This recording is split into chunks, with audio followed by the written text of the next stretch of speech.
ബഹുമതി നേടുക എന്നത് ഒരു നേട്ടമാണ്. എന്നാൽ ബഹുമതിക്ക് അർഹനാവുക എന്നതാണ് യഥാർത്ഥ മഹത്വം.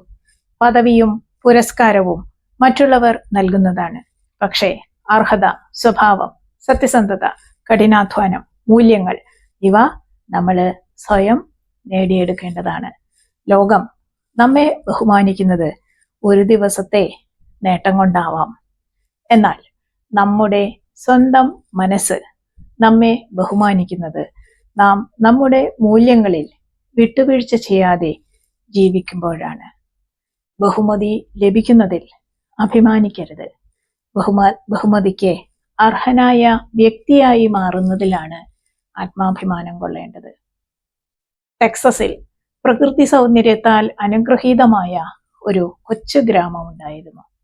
കണ്ണെത്താത്ത ദൂരത്തോളം പരന്നു കിടക്കുന്ന പച്ചപ്പണിഞ്ഞ കൃഷിയിടങ്ങളും ഇളങ്കാറ്റിൽ തലയാട്ടി നിൽക്കുന്ന വിളകളും മണ്ണിൽ വിയർപ്പൊഴുക്കുന്ന മനുഷ്യരും അധ്വാനിക്കുന്ന മനുഷ്യരുമൊക്കെ ആ നാടിന്റെ മുഖമുദ്രയായിരുന്നു. എന്നാൽ പ്രകൃതിയുടെ ആ സൗന്ദര്യവും സമൃദ്ധിയും സമ്പത്തും ഒന്നും അവിടുത്തെ സാധാരണ ജനങ്ങളുടെ ജീവിതത്തിലുണ്ടായിരുന്നില്ല. രാവും പകലും മണ്ണിൽ പണിയെടുക്കുന്ന പാവം കർഷകരായിരുന്നു അവരിൽ ഭൂരിഭാഗം പേരും. ആ ഗ്രാമത്തിലെ കൊച്ചു സ്കൂളിൽ, ഒരു സ്കൂളാണ് ഉണ്ടായിരുന്നത് അവിടെ, ഒരു ചെറിയ ഗ്രാമമായിരുന്നു. അപൂർവമായ ഒരു സമ്മാനം, ഒരു സ്കോളർഷിപ്പ് ഉണ്ടായിരുന്നു.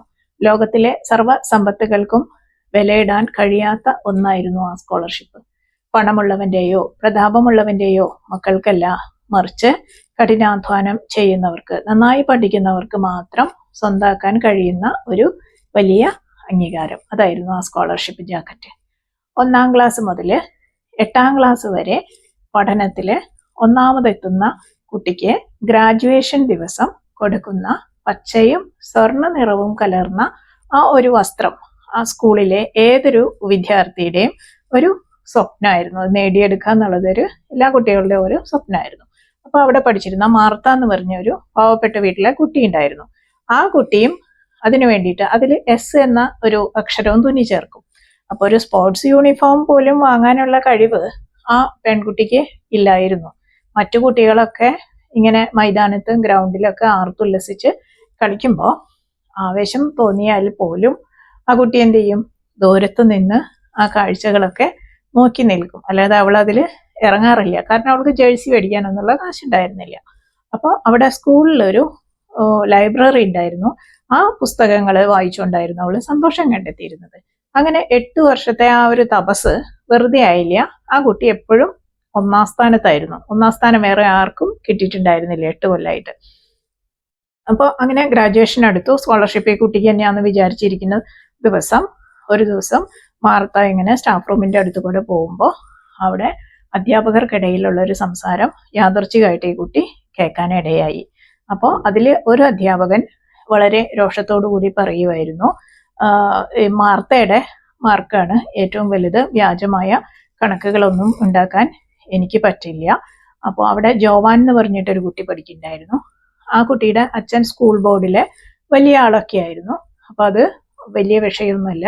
ആ കുട്ടിയുടെ മാർക്കുകൾക്ക് മാർത്തയുടെ മാർക്കുകളുടെ അടുത്തൊന്നും എത്താൻ പോലും പറ്റില്ല. ജോവാന്റെ മാർക്കുകൾ മാർത്തയുടെ മാർക്കിന്റെ അടുത്ത് എത്തില്ല.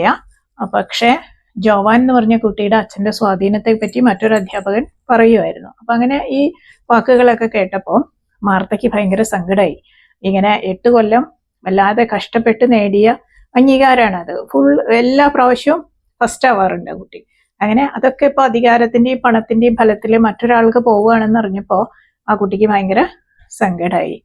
അപ്പോൾ പിന്നത്തെ അടുത്ത ദിവസം പ്രിൻസിപ്പാൾ ആ കുട്ടീനെ മാർത്തേനെ ഓഫീസിലേക്ക് വിളിപ്പിച്ചിട്ട് പറഞ്ഞു, സ്കൂൾ ബോർഡ് ഒരു പുതിയ തീരുമാനം എടുത്തിട്ടുണ്ട്. സ്കോളർഷിപ്പ് ജാക്കറ്റിന് $15 ഫീസ് നൽകണം. അല്ലാത്ത പക്ഷം ലിസ്റ്റിൽ വരുന്ന അടുത്ത കുട്ടിക്ക്, എന്നുവെച്ചാൽ ഏറ്റവും കൂടുതൽ മാർക്ക് മേടിച്ച അടുത്ത കുട്ടിക്കായിരിക്കും ആ ജാക്കറ്റ് കൊടുക്കുക എന്നുള്ളത് അദ്ദേഹം അവളോട് പറയുകയാണ്. അപ്പോൾ $15 എന്ന് പറയുന്നത് ആ പാവപ്പെട്ട കുടുംബത്തെ സംബന്ധിച്ച് വലിയൊരു തുകയായിരുന്നു.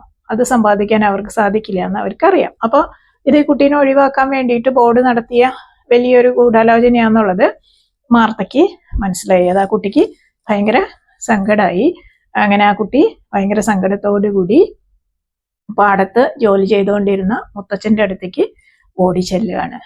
അപ്പോൾ മുത്തച്ഛൻ പറഞ്ഞു കൊടുക്കുകയാണ്, $15 കണ്ടെത്താൻ പറ്റില്ല എന്നുള്ളതായിരുന്നില്ല കുട്ടിയുടെ സങ്കടം, അതായിരുന്നില്ല. പക്ഷെ ഇത്ര കഷ്ടപ്പെട്ടിട്ട് 8 കൊല്ലം ഇത്രയും കഠിനാധ്വാനം ചെയ്തിട്ടും അതിനൊരു വില നിശ്ചയിച്ചു എന്നുള്ളത് ആ കുട്ടിക്ക് വല്ലാത്ത സങ്കടം ഉണ്ടാക്കി. അപ്പോൾ ആ കുട്ടി പോയിട്ട് പണത്തിന്റെ കാര്യം ഇങ്ങനെ മുത്തച്ഛനോട് അവതരിപ്പിക്കുകയാണ്. അത് കേട്ടപ്പോൾ ഒരു നിമിഷം മുത്തച്ഛന്റെ മുഖത്ത് വലിയൊരു നിശബ്ദത വന്നു. എന്നിട്ട് മുത്തച്ഛൻ പറഞ്ഞു, കയ്യില് പണിയെടുക്കലായിരുന്നേ, മണ്ണിലേക്കൊക്കെ നോക്കി നിന്ന് അദ്ദേഹം പതുക്കെ പറഞ്ഞു, മോളെ, വില കൊടുത്ത് വാങ്ങേണ്ട ഒന്നല്ല സമ്മാനങ്ങൾ. പണം കൊടുത്താൽ പിന്നെ അത് ഒരു സ്കോളർഷിപ്പ് ജാക്കറ്റ് ആവില്ല. നമ്മള് വില കൊടുത്ത് വാങ്ങിയ വെറും ഒരു വസ്ത്രം മാത്രമായി പോവും. ആ നിലയ്ക്ക് നോക്കുമ്പോൾ നമ്മള് അത് വാങ്ങാതിരിക്കുന്നതല്ലേ നല്ലത് എന്ന് ചോദിക്കുകയാണ്. അങ്ങനെ മുത്തച്ഛൻ പണമില്ലാത്തോണ്ടല്ല ഇങ്ങനെ വിസമ്മതിച്ചത് എന്നും ഇങ്ങനെ പറഞ്ഞത് എന്നൊക്കെ, നമ്മുടെ ആത്മാഭിമാനം അടിയറവ് വെക്കാണ്ടിരിക്കാൻ വേണ്ടിയിട്ടാണ് അങ്ങനെ പറഞ്ഞതെന്നൊക്കെ ഈ കുട്ടിക്ക് മനസ്സിലായി. ആ തിരിച്ചറിവ് ആ കുട്ടിയിലൊരു വലിയ ധൈര്യം ഉണ്ടാക്കി. തൊട്ടടുത്ത ദിവസം പ്രിൻസിപ്പലിന്റെ മുറിയിലെത്തുമ്പോൾ ആ കുട്ടിയുടെ മുഖത്ത് കണ്ണീരിന്റെ ഒരു നനവും ഉണ്ടായിരുന്നില്ല. അവള് അദ്ദേഹത്തിന്റെ കണ്ണുകളിലേക്ക് നോക്കി ഉറപ്പിച്ച് ധൈര്യത്തോടു കൂടി പറഞ്ഞു, സർ, ഞാൻ പണം നൽകില്ല. പണം നൽകിയാൽ അത് ഒരു സമ്മാനമല്ലാതാകും എന്നാണ് എൻ്റെ മുത്തച്ഛൻ പറഞ്ഞത്. അതുകൊണ്ട് ആ ജാക്കറ്റ് ജോവാന് തന്നെ നൽകിക്കൊള്ളൂ എന്ന് പറയുകയാണ്. അപ്പോ മാർത്തയുടെ ആത്മാഭിമാനത്തിന് മുൻപിൽ ആ പ്രിൻസിപ്പലിന് വാക്കുകളില്ലാതായി. ആ പാവപ്പെട്ട പെൺകുട്ടിയുടെ കണ്ണുകളിലെ സത്യസന്ധത അദ്ദേഹത്തെ വല്ലാതെ സ്വാധീനിച്ചു. ഒടുവിൽ ആ നിയമം ശരിയല്ലെന്ന് താൻ ബോർഡിനെ അറിയിച്ചിട്ടുണ്ട് എന്നും മാർത്തയ്ക്ക് ആ ജാക്കറ്റ് തികച്ചും സൗജന്യമായി തന്നെ, സമ്മാനമായി തന്നെ, സ്കോളർഷിപ്പായിട്ട് തന്നെ ലഭിക്കും എന്നും അദ്ദേഹം ആ കുട്ടിക്ക് ഉറപ്പ് നൽകി.